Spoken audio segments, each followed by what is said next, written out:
Hello, we're now looking at topic 3.4 in the ESS syllabus. Is dealing with conservation and biodiversity. In order to start this topic off, I'd like to share some photographs that I took of this gorilla and his family. This is Gahunga, the largest mountain gorilla in Volcanoes National Park in Rwanda. And let me jump to those pictures. Again, here's Gahunga, and I'll get my face out of the way here. So Gahunga is a very large mountain gorilla living in silverback, living in Volcanoes National Park, which is pretty extreme corner of Rwanda, the Democratic Republic of Congo, and Uganda. It's a very, as far as national parks go, it's quite small, and it's one of the last refuges for mountain gorillas on the planet. To get there, it's not cheap. You pay a pretty substantial fee to be one of the lucky tourists to go in there for 1 hour to spend times with a habituated group of gorillas. There's some habituated and some left to themselves in the forest, and the guides track them day and night, 24 hours, to know where these families are, so the tourist group can come in and experience what these gorillas are like in their natural habitat. First evidence of gorillas you start to see as you get closer to the forest. There's some torn pieces of bark from trees, and you'll notice you have armed guards that go with you because gorillas are still being poached around the planet. There's still people who are trying to take their heads as an ornament and their hands and feet as ornaments. It's being sold on the black market. First, we were fairly lucky. The first sign we saw was Gahunga's family in the low parts of the forest where the bamboo was green. There's new shoots of bamboo coming out of the forest floor, which made for some very delicious snacks for these gorillas. The problem is eating brand new shoots of bamboo. Fermentation begins pretty quickly in the stomach, and the older gorillas were getting drunk.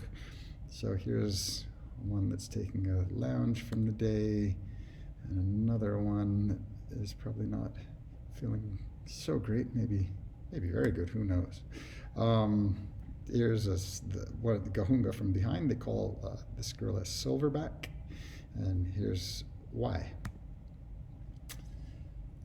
The younger gorillas were quite playful and would actually come quite close to my camera to look at their reflection in the lens.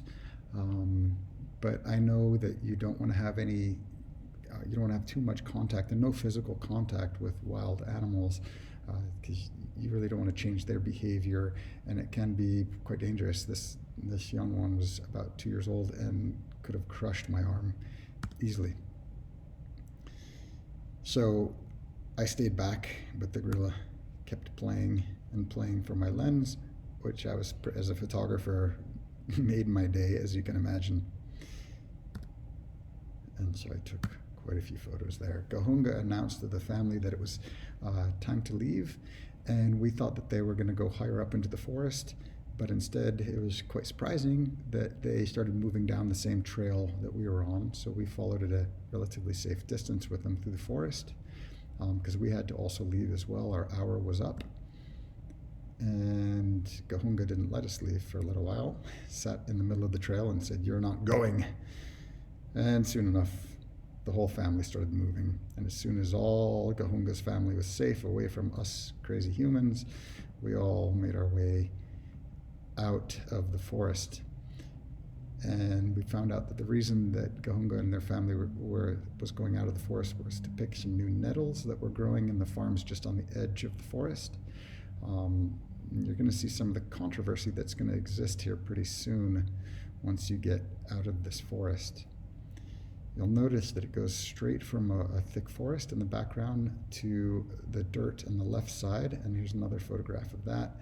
These are cultivated farms. There's no buffer zone established between the park and the farmers, and the farms lead right up to this in 360 degrees around this volcano.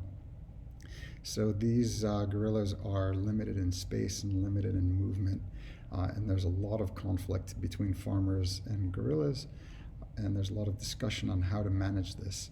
And that's what we're going to be looking at a little bit in this unit is who's responsible for managing biodiversity, maintaining biodiversity, and how effective are these groups at managing biodiversity on the planet. So I'll pause there with the story of Gahunga, looking at conservation and biodiversity, and the next video will be more along the line of notes from Cognity and linked to the syllabus. But this is a nice case study to get us thinking about how this applies. Okay, I hope you enjoyed that. I sure did.